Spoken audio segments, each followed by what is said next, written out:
going to take a look at Watch OS 3, which brings some significant user interface changes and some new features.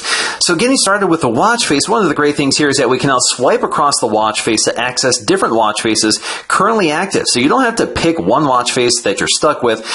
Previously, what you had to do is select a watch face from one of the lists here, customize it to however you want, and that's what you were stuck with, unless you wanted to go back and pick another watch face. So it's kind of nice to just swipe between the ones that are available to you. Another thing here is that if you swipe up from the bottom, we have a control center instead of a glances feature. So this gives us access to our battery status, airplane mode, do not disturb. We also have the ability to lock the watch or to ping for our nearby iPhone, which is always a handy feature. And then, of course, we have a Bluetooth button. So this allows us to turn off Bluetooth headphones if you have those connected to your watch. More significant, however, is this button along the side. So this used to access your contacts.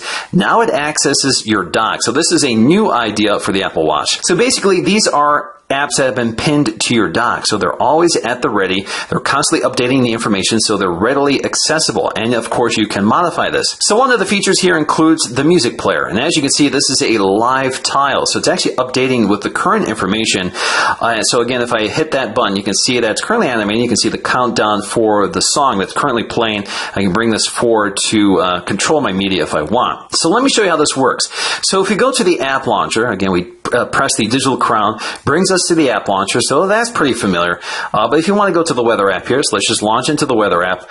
And now if we go to the dock, you can see that has been added toward the end here. So that is a recent app. Now it's also given me the option here to keep it in the dock. So this will pin it to the dock, so it's always available to me when I go to my dock, and that's kind of nice. Now if I want to remove this, I can swipe up to remove it. Now in terms of the app launcher, this hasn't changed a whole lot here, but we do get a new animation when we launch the app. So you can see the new launch animation, which is kind of nice, and apps generally load much faster than they did before. So there we go, we have our reminders. It also preserves the state of more apps than before. So for example, I can launch into my calendar app, jumps right back to it. My weather app, again, these are all apps in my dock. And even if I've opened up apps previously that are not in my dock, like the Photos app, you can see it's ready to go already. Now, before I talk about these new apps, let's talk about these watch faces, and they have some new features here. One of the great things here is that we now have this new music complication, which we can add to our watch face.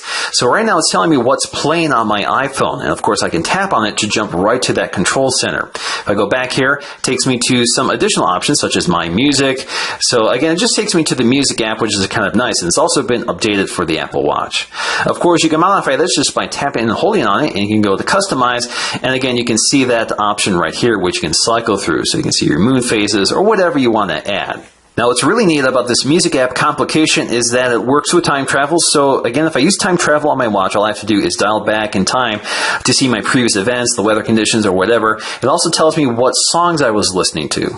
Now, one of the new watch faces includes Minnie, and there's a lot going on with Minnie. So for example, if you select Minnie or Mickey, you can actually just tap on the screen. It's 7:26. To get a call out for the current time, which is kind of neat. Now, if I go to Customize, this actually allows me to change between Mickey and Minnie. And Minnie gives us several options here. So if we select Minnie and swipe across, we can select our color. So we have a number of colors to pick from: white, and we have to scroll to the other direction to get to classic, orange, light orange, yellow, green, turquoise, light blue, and everything in between. So if you really want to customize your Minnie, you can go ahead and do that. Now, in terms of Mickey, you have less options here. You can change it to classic or red. But again, if we tap on Mickey, 7:28. again, you get a call out. It's 7:28. The extra large watch face also adds some new features, such as extra large complications. And there's a lot to pick from here. So you can go with the weather or some other weather conditions, exercise. You can see other time zones. From your world clock, you can see the sunrise or sunset stocks, and even the remote app, which is kind of neat to have. Certain watch faces also allow us to add app shortcuts. So for example, with this watch face, I can add the home app, heart rate app, or a number of apps, including the mail app. So I can go ahead and select that, pin it. So now if I go to the watch face, this will launch directly into the mail app. Now we do get quite a few new apps, including the Reminders app, which is nice to have integrated from your iPhone. Another new app is the Breathe app, and this is kind of an interesting app. Now it's basically a breathing exercise app, so I know a lot of people think this is kind of silly, but it's kind of great for meditation. So let's go start this this and show you how this works. So basically, it's telling you to be still, to focus on your breath, and then once it tells you to inhale, it actually gives you taptic feedback through the taptic motor. So it actually tickles your wrist. So it tells you when to breathe in, so you don't have to pay attention to the watch, and then once it stops, you can exhale. And so this whole exercise goes on for about a minute and records your heart rate during this entire exercise. We also have this home app, and this works with HomeKit. So this is an app that works with iOS 10 as well. So basically, we can control our HomeKit devices on our network, such as our light bulbs, thermostats, or that sort of thing, and you can easily access it from your watch. We also have a standalone heart rate app. So this used to be built into Glances, so now it's readily available from the app launcher. And we also have a Find Friends app, and this works with Find Friends on your iOS 10 device. The Activity app has also been completely redesigned, so we now have this one page we can scroll through for all of our information, and if you swipe to the right, you can actually share your activity with other users, but they're prompting me to do this on the Apple Watch app. Now, in terms of sharing your fitness activity, if you go to the Activity app on iOS 10, you'll find a new Activity app which has been completely redesigned, but we'll also find the sharing utility. So this allows us to share this with other users so you can compete together. The messaging app has also been updated with many new features, including many of the effects available with iOS 10. So that includes the digital touch feature, so you can see the digital touch animations on Watch OS as well. And then you can see some of the bubble effects. So for example, we have the invisible bubble effect we can reveal here, and then we have the background effects. So if I scroll all the way down here, you should see them animate in the background. One of the neat new features with the Apple Watch is Scribble. So this allows you to respond to messages either with canned responses, or you can use voice, or you can actually write on them. So for example, if I want to write hello, I can just start writing it and it automatically completes it for me, and it works extremely well. I can even do a double space for a period. You can also write out full words. So if I write this, I can actually use the digital crown to select different words if I meant something else. So if it misunderstood me, which is a good chance here using this technology, you can select something else. It also understands certain characters here, but you can also just select them from the character keyboard instead. Next up, we're going to take a look at the Watch app, which has been completely redesigned with iOS 10, and I think it's a big improvement. So if you want to just quickly jump to the settings, you can also just search for them. So for example, if I want to search for clock settings, you can see it brings them up right away. So it makes it really easy to navigate this. So we have our settings panel, or your My Watch panel. Then you have your face gallery, your app store, and you can also search. Now in terms of My Watch, this is where you can manage the watch faces that you can swipe across. So if we go to edit, we can rearrange them or just delete them if you want.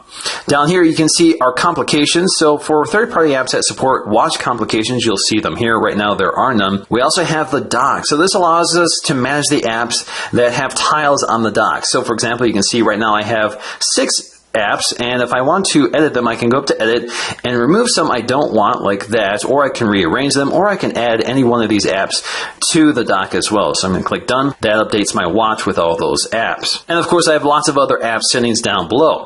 Now in terms of the face gallery, this is where we can take a look at all the new watch faces for Watch OS 3. One of them is Activity Digital.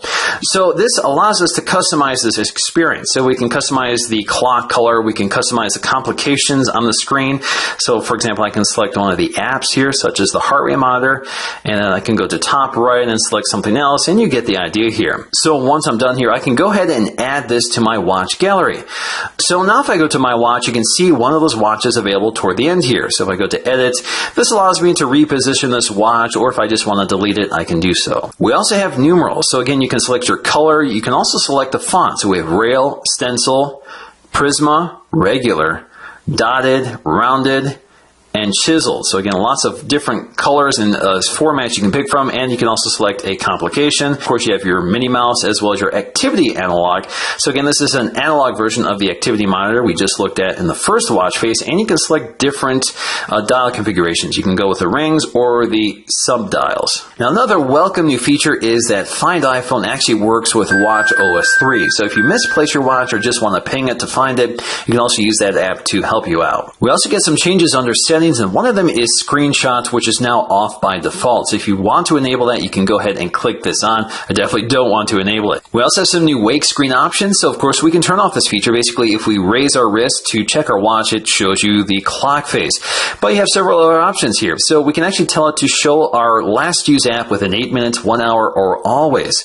So if you want to see the last use app instead of your watch face, you can choose one of these 3 options. Now, if you choose while in session, this will actually only show you the app when you're you're looking at it, and once your watch goes to sleep and you raise to wake it, it only shows you your clock face. The workout app also gains a new setting, which is called auto pause. So if you're running outside, this will actually stop recording your fitness data when you stop moving. So if you don't want those big gaps in your fitness data, this will help you out. Now, if you long press the side button, we get to another new feature, which is medical ID. So this will allow you to reveal your medical ID information for those who may be looking for it. Alright guys, so that's going to do for me in this look at Watch OS 3. If there are any major updates along the way before we see the final release this fall, I'll keep you updated with future videos.